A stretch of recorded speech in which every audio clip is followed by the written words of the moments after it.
ஹைங்க, பீர்க்கங்காய் வாங்கினா எப்பயுமே கூட்டு பொரியலா? நான் சொல்கிற மெத்தடில் பீர்க்கங்காய் தொக்கு எப்படி சேர்ந்து பார்க்கலாமா? அதுக்கு முன்னாடி நம்ம சேனலை லைக் பண்ணிட்டு சப்ஸ்கிரைப் பண்ணிட்டு வந்துருங்க. ஃபஸ்ட்டு பீர்க்கங்காய் நான் 2 எடுத்துருக்கேன். அது மேலே ஒரு நரம்பு மாதிரி இருக்கும், அதை பீலரோ கத்தியோ வச்சு எடுத்துருங்க. நெக்ஸ்ட்டு பீர்க்கங்காய் தோல் இருக்குங்க, அதை தூக்கி போட்டுறாதீங்க. சூப்பரான துவையல் நம்ம சேனல்லே பண்ணியிருக்கேன், நான் கீழே லிங்க் தரேன், நீங்கள் செக் அவுட் பண்ணி என்ஜாய் பண்ணுங்கள். நெக்ஸ்ட்டு நான் இந்த மாதிரி பஞ்சாக இருக்கும், அதையும் தூக்கி போட்டு குட்டி குட்டியாக கட் பண்ணி எடுத்துக்கோங்க. இப்போ கடாயில் எண்ணெய் சேர்த்துட்டு கடுகு, சீரகம், அதுக்கப்புறம் காஞ்ச மிளகாய் சேர்த்துட்டு அது பொரிஞ்சதுக்கு அப்புறமா கருவேப்பிலை சேர்த்துக்கோங்க. கொஞ்சமாக பெருங்காயம் சேர்த்துக்கோங்க. 2 வெங்காயம் சேர்த்துக்கோங்க. இப்போ இந்த தொக்குக்கு தேவையான அளவு உப்பு இப்போவே சேர்த்துருங்க. சேர்த்துட்டு ஒரு 3 தக்காளி சேர்த்துருக்கேன்.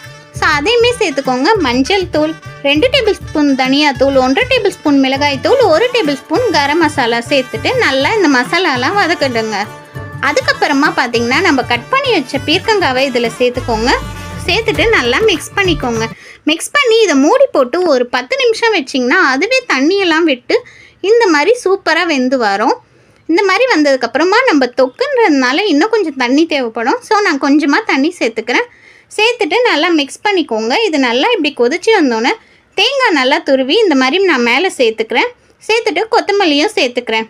இதுக்கப்புறம் நல்லா திக்காகி மிக்ஸ் ஆகி வரும் பாருங்கள், வேறு லெவலில் இருக்கும். நீங்கள் இதை சுட சுட சாதத்தோடு கண்டிப்பாக ட்ரை பண்ணி நீங்கள் சாப்பிட்டு பார்த்தீங்கன்னா அவ்வளோதாங்க, வேறு லெவலில் இருக்கும். இந்த வீடியோ பிடிச்சிருந்தா இன்னும் ஒரு லைக் பண்ணி ஃபாலோ பண்ணிடுங்க. பை. கண்டிப்பாக ட்ரை பண்ணிடுவீங்களே.